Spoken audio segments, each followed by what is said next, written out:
Verb की एक तो होती है टाइप्स और एक होती है फॉर्म्स। जो मैं तुम्हें अभी बता रही थी, helping verb, main verb, possessive verb, इन्हें क्या माना गया है?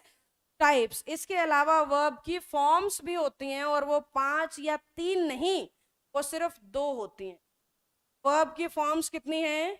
2। वर्ब की फॉर्म्स कितनी हैं? 2। जो आप स्कूल में पढ़ते थे ना, 3 फॉर्म्स ऑफ द वर्ब, वो वर्ब की फॉर्म। बोर्ड पे ध्यान देना। वर्ब की टाइप हमने लिख दी मेन वर्ब और हेल्पिंग वर्ब, और वर्ब की फॉर्म्स हमने लिख दी फाइनाइट और नॉन फाइनाइट। शायद अब तुम्हें बात समझ में आ। अगर कोई तुमसे कह रहा है वर्ब की फॉर्म्स कितनी हैं, तो तुम्हें कहना होता है 2। अगर कोई तुमसे कह रहा है मेन वर्ब की फॉर्म्स कितनी हैं, तो तुम्हें कहना होता है 5। 3 नहीं होती। जो हम पढ़ते हैं वो मेन वर्ब की फॉर्म्स कितनी हैं? 5। जो आप स्कूल में पढ़ते थे वो कितनी थी? 3। हम पढ़ा वही रहे हैं, बस नाम रख दिया। जैसे पहली फॉर्म मैंने मान लिया टीच, दूसरी मान लिया टॉट, तीसरा टॉट, फोर्थ टीचिंग। मैं बच्चों को बता रही हूँ, टीचिंग। आईएनजी को हम क्या कहते हैं? V4।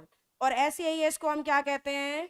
V5। आईएनजी को क्या कहते हैं? V4। और SEIS को V5। ऐसे ही गो, सेकंड फॉर्म बताओ, थर्ड बताओ, फोर्थ बताओ, और फिफ्थ। इस तरीके से हमारी मेन वर्ब कितने रूपों में बदलती है? 5 में। जबकि वर्ब के कितने रूप होते हैं? समझ में आ रहा है डिफरेंस? पहला कंफ्यूजन दूर कर लोगे।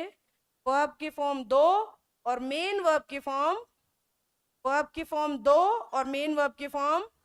और मेन वर्ब क्या है? वर्ब की एक टाइप है। और ये फॉर्म्स क्या हैं? फाइनाइट और फाइनाइट और फाइनाइट और